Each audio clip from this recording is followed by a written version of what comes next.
ഇപ്പം ഇപ്പൊ sir director ആണല്ലോ ഈ മൂവിയുടെ. അപ്പൊ ചേച്ചിക്ക് എങ്ങനെ ഉണ്ടായിരുന്നു? ഒരു ഹസ്ബൻഡിന്റെ അപ്പുറം വേറൊരു പൊസിഷൻ ആണല്ലോ ഡയറക്ടർ എന്ന് പറയുമ്പോ. അപ്പൊ ആ ഒരു എക്സ്പീരിയൻസ് എങ്ങനെ ഉണ്ടായിരുന്നു ഒരു ഡയറക്ടർ എന്ന നിലയിൽ? നമ്മളിപ്പം ഡയറക്ടർ എന്ന് പറയുമ്പോ അതിനൊരു പ്രത്യേക ഒരു ഇതല്ലേ. അതുകൊണ്ട് ലൊക്കേഷൻ ഇപ്പൊ ഹസ്ബൻഡ് ആണ് അങ്ങനെയല്ല, സീൻ പറഞ്ഞു തരും, ചെയ്യുക, അത്രേ ഉള്ളൂ. അതെന്തെങ്കിലും അതിനൊരു സജഷൻ ഉണ്ടെങ്കിൽ പറഞ്ഞ് മനസ്സിലാക്കി തരാന്നല്ലാതെ. അപ്പൊ ഒരു ടെൻഷൻ ഉണ്ടായിരുന്നു ഒരു ഉണ്ടായിരുന്നു. ഡയറക്ടറായിട്ട് കാണും. ടെൻഷനൊക്കെ ഉണ്ട്, വഴക്ക് പറയുകയും ചെയ്യും, അങ്ങനെയൊക്കെ ഉണ്ട്.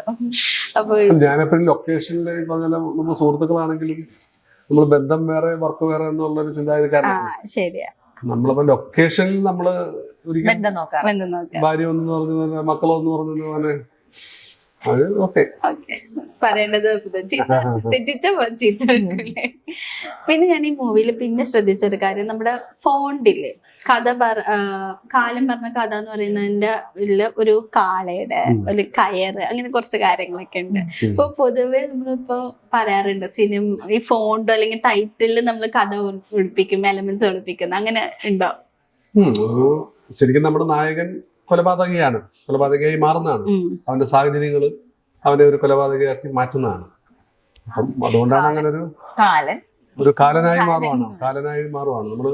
ശരിക്കും നമ്മൾ ടൈറ്റിൽ വരുമ്പം കാലൻ പറഞ്ഞ കഥ കാലം അങ്ങനെ ഒരു ചേഞ്ച് കൊടുക്കുന്നുണ്ട്. അപ്പൊ ഒരു മനുഷ്യൻ ഒരു കാലനായി മാറുന്ന ഒരു സാഹചര്യത്തിലാണ് കഥയുടെ ഒരു ട്വിസ്റ്റ്. ഇപ്പൊ ഇപ്പോഴത്തെ മൂവീസ് എന്ന് പറയുന്നത് നമ്മൾ തിയേറ്ററിൽ നോക്കുവാണെങ്കിൽ കൊമേഴ്ഷ്യൽ ഹിറ്റ് അല്ലെങ്കിൽ ആഘോഷിക്കുന്ന പടം, അങ്ങനെ കുറച്ച് പടങ്ങളായിരിക്കും കൂടുതലും, അല്ലെങ്കിൽ സ്റ്റാർ വാല്യൂസ് ഉള്ള മൂവീസ്. അപ്പൊ അത് വെച്ച് നോക്കുമ്പോൾ ഇങ്ങനെ ഒരു മൂവി എടുക്കുമ്പോൾ കുറച്ച് റിസ്ക് എലമെന്റ്സ് ഉണ്ടല്ലോ, അത് എങ്ങനെ നോക്കിക്കാണുന്നു? റിസ്ക് ഉണ്ട്. ഇപ്പൊ നമ്മളിപ്പോ ഈ സിനിമയിൽ നമ്മളത് ഫേസ് ചെയ്യുന്നുണ്ട്. കാരണം ഇപ്പൊ നമ്മുടെ ഈ പബ്ലിസിറ്റി ഒക്കെ വന്നപ്പോഴത്തേക്ക് ഇത് ആ കഥയാണോ എന്ന് ചിന്തിക്കുന്നവര് ഇപ്പം ഈ കഴിഞ്ഞ ദിവസം പോലെ നമ്മളൊരു അഡ്വക്കേറ്റ് വിളിച്ചിട്ട് ഇത് ഞാൻ വാദിക്കുന്ന കേസിന്റെ ഇതുമായിട്ടൊരു സാമ്യമുണ്ട്, അപ്പൊ നിങ്ങൾക്ക് ഇതിപ്പം റിലീസ് ചെയ്യാൻ പറ്റത്തില്ല, അത് കോടതിയിലെ പരിഗണനയിരിക്കുന്ന കേസാണ്.